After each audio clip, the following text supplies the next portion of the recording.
This Express Training Bites broadcast is brought to you by Promo Plus from PromoCorner. Promo Plus is a collection of distributor tools designed to help you market your business. 4 tools in one dynamic package for just $20 per month. Visit promocorner.com/promo plus to start your risk-free trial today. This is Express Training Bites. I am Brandon Pecharich, the digital media director over at PromoCorner. And with me, I have one of my best friends in the industry. And now I think legalized Texan. He was a transplant from California, Mr. Danny Henderson. How you doing, bud? I'm good, man. I'm enjoying the cool weather we have out there. It's nice to be a Texan now. I actually just got told the other day that I have been accepted. So that's a good thing. All right. I appreciate it. So have you had the ceremonial burning of all of your shirts that have anything related to California? I don't have any shirts with California on My there. man. The stuff I'm wearing now, but this is my golf outfit. That's a golf outfit. That's legal here in Texas. Well, let's get to it. We first of all, thanks for coming back onto the show, man. We had you, I think it was in January at the beginning of this year, and we were kind of talking about how you have a nice close circle of friends and how that can help you really grow your business. And speaking of business, you have recently gone out and become your own owner at Proforma. So tell us a little bit about that, what it's called and how that's going. Yeah, it was 20 years spent with Proforma Graphic Print Source, and then just branched out on my own now that I'm out in a different state, and created CNC Marketing, which is named after my nephews, but still Proforma. So stayed there. So we'll just keep another 20 years going, as long as I get time to golf. I like that. Yeah. So is that another step towards being an adult? Now you're a business owner? No, I wouldn't go that far. It's like we said the other day, it's one small step for man, but one big step for Dan. So here we are. Quote that, everybody. Put that on a t-shirt, quote that. That's going to be fantastic. Oh man. You guys, thank you so much for joining us.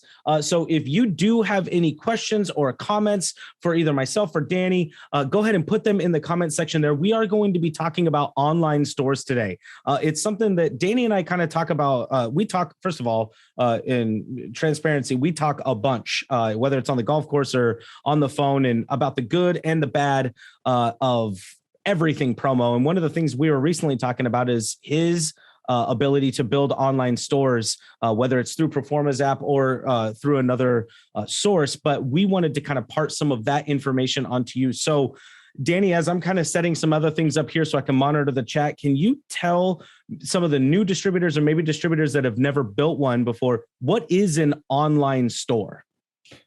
Picture it, depending on how you build it, it could be similar to Amazon of your customers' products. I do a couple different ones. For example, most of my stores they pre-buy a lot of the inventory. That way we just have it in stock, quick, ready to ship, and we will ship it to wherever they need to go. That way it gets out next day. You don't have to worry about production times changing, stock issues. We get it all up front, and it makes things easy. It takes all those other issues out of the thing. It's nice. And the best part about it is it locks you in with that customer. They can't go out and bid other things. They've got a bunch of stuff in your warehouse. It's quite helpful. So if you're not doing it, I suggest you get on it right now, because a lot more clients are asking for it right now. Well, because we talk about that in this industry as a distributor, one of the things that you really want to do is when you bring a customer in, not only do you want obviously their new business and their new ideas, but you want all that repeat business too. So this really helps build that repeat business. Right. And it's one I'm building right now is for a client I've had for 15 or so years.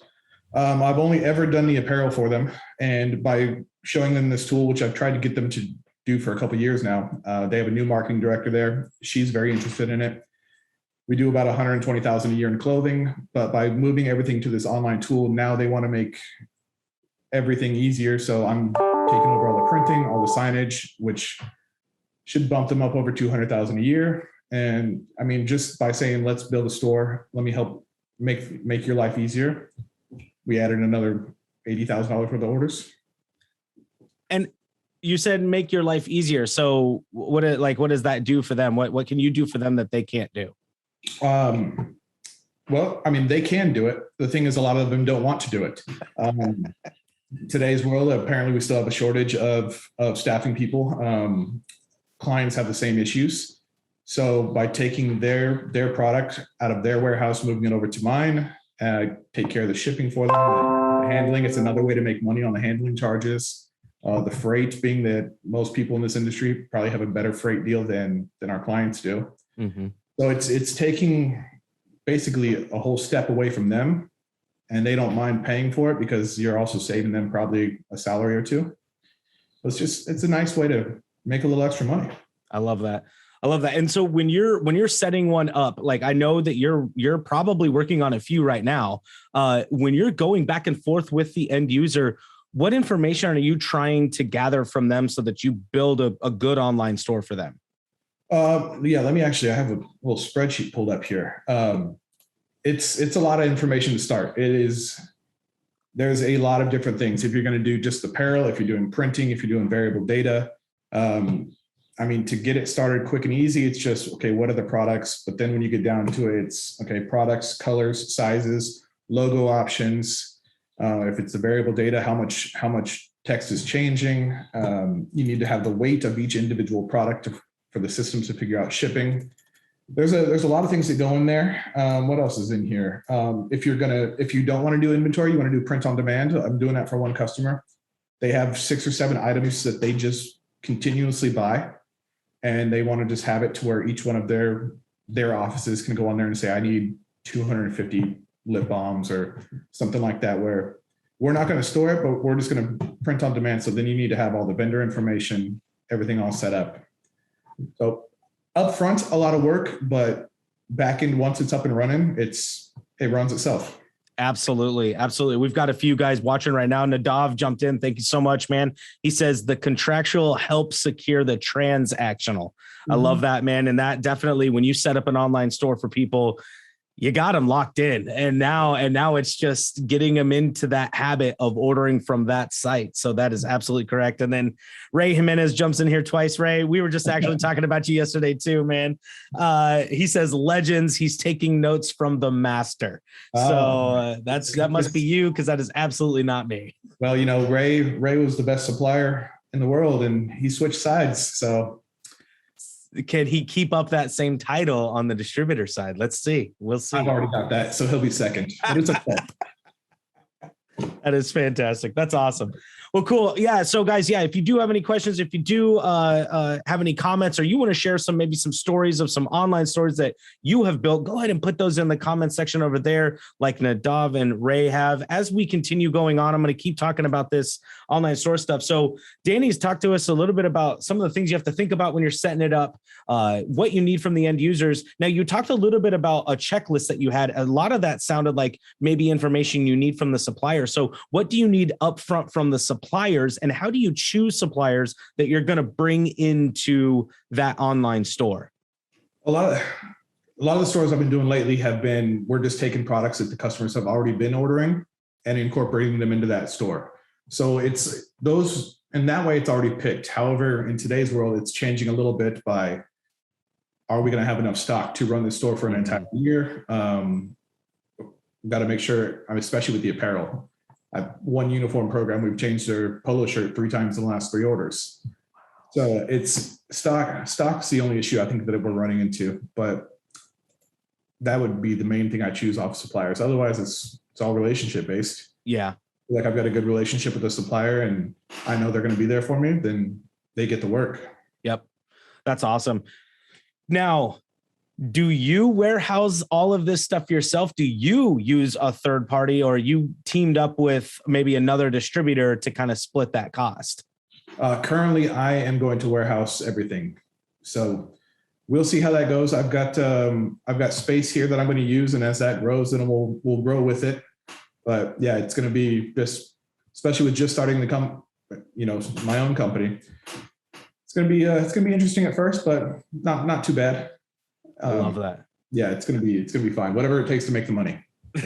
Well, there is the theme, right? So when you're speaking online stores, this is a way, like Nadav said, to bring somebody in contractually so that those transactions start to build up. And that's what an online store can do for you.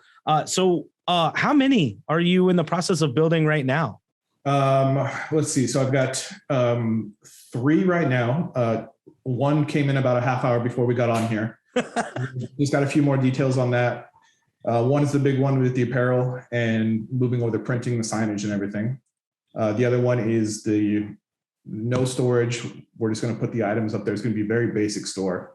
But the apparel and the signage is going to be a crazy one, which we'll get into. So that one you said that there's no storage. So is that one going to be more print on demand? Yes, it's going to be, we're just going to take their 6 or 7 promotional items that they order throughout the year and put them up for each individual location of their offices. So if this office is going to a trade show and they want to order, that way, and it helps match their branding. They're not going to another distributor and getting a whole different item with a wrong PMS. It helps keep the branding on point. So it's another way to help with the companies too. That's awesome. Well, now, and so you said you've spent 20 years with a distributor and now you're on your own, but what do most online stores go off without a hitch, or outside of stock problems? Are there any other issues that you may come up with? No real issues, I guess. Unless we went over one yesterday, I forgot, but no, I mean, they're simple enough as long as you have all the information.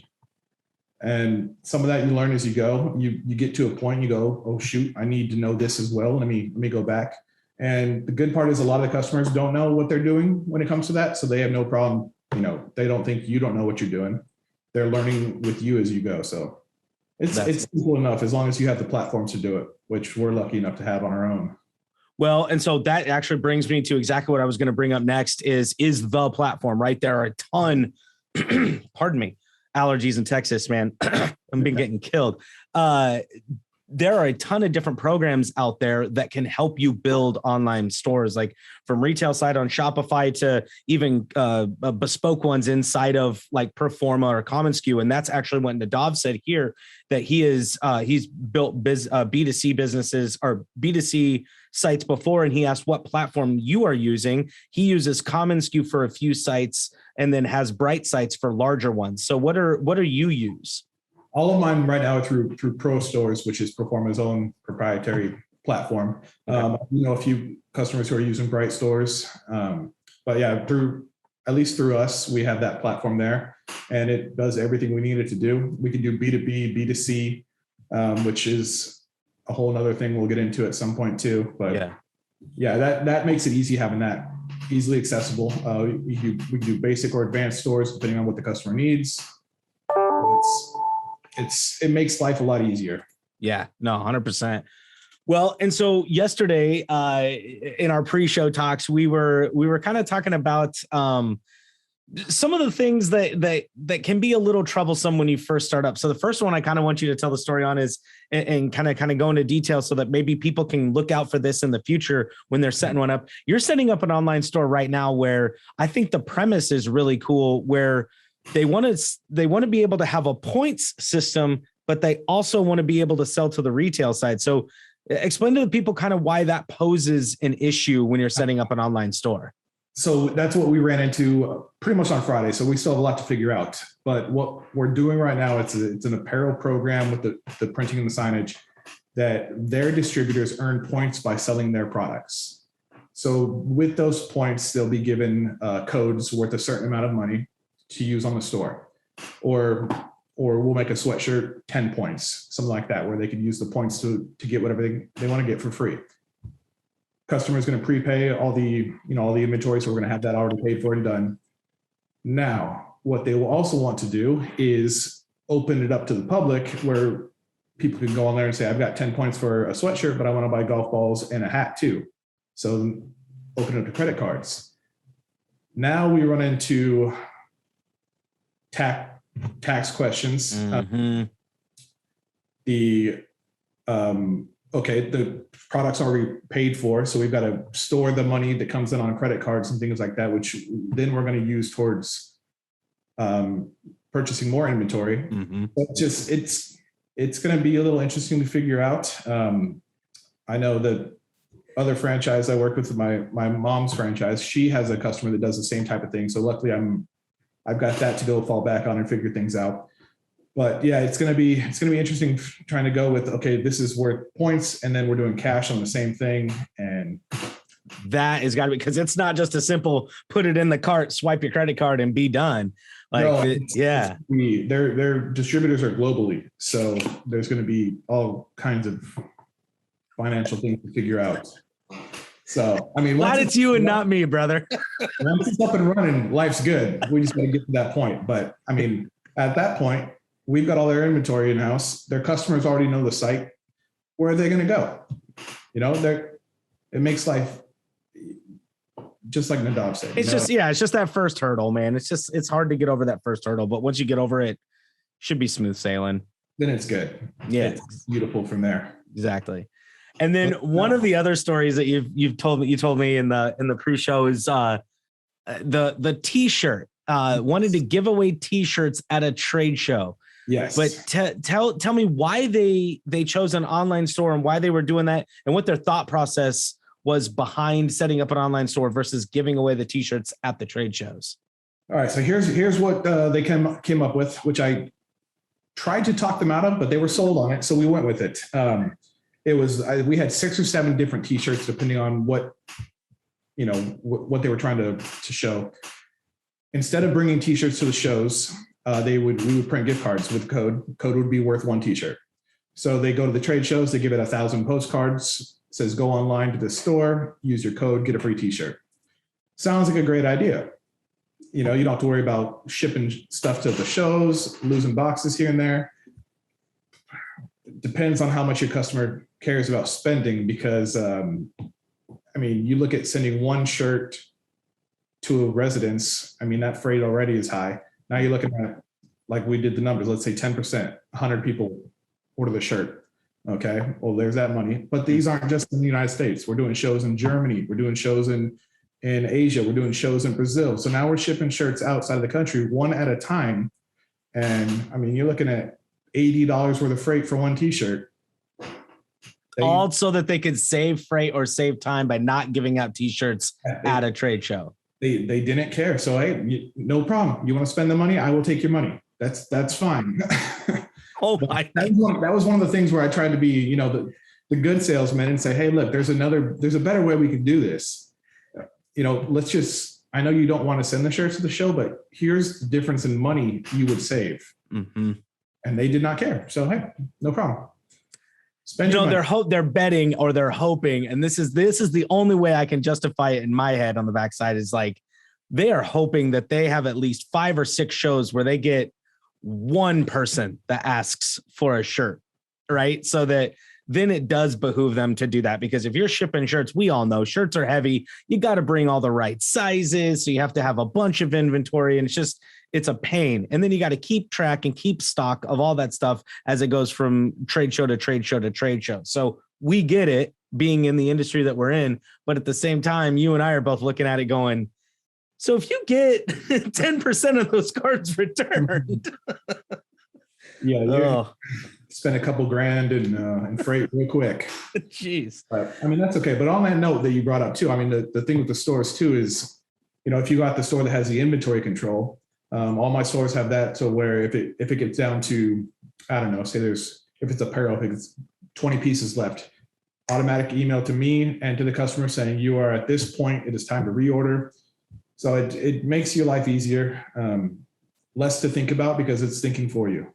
Oh, it's beautiful.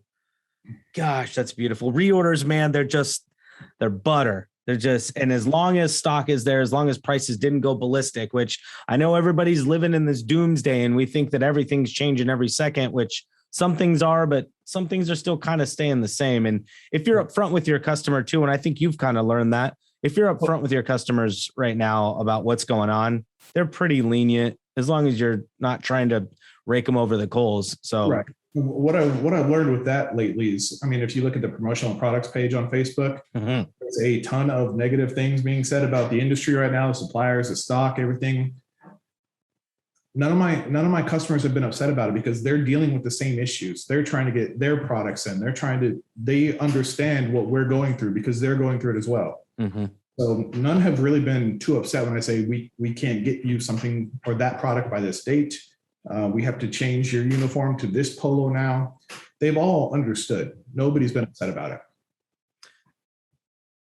That is the sign of a good distributor, Danny. I've been telling you are one. Go get it, bud. I appreciate it, man. Thank you so much for taking time out of your day and talking to us about online stores. Of course. Yeah. Like now, as soon as we get off here, I've got that other one to set up that just came in. So that'll be good. You know? Look at you just rolling online store after online store. The more stores you have, the easier your life is as a distributor. It's you're not chasing customers anymore because they're stuck with you. Sweet. So we don't have to cancel that tea time on Thursday. We're good.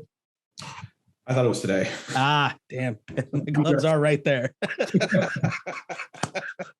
Awesome. You guys, thank you so much for watching Express Training Bites today. We are live on the first and third Tuesday of every month. It is coming up to that holiday season. So I hope you have a fantastic Thanksgiving day with your family and loved ones, and everybody is safe out there. But until then, we'll see you on the first Tuesday of December. See you then.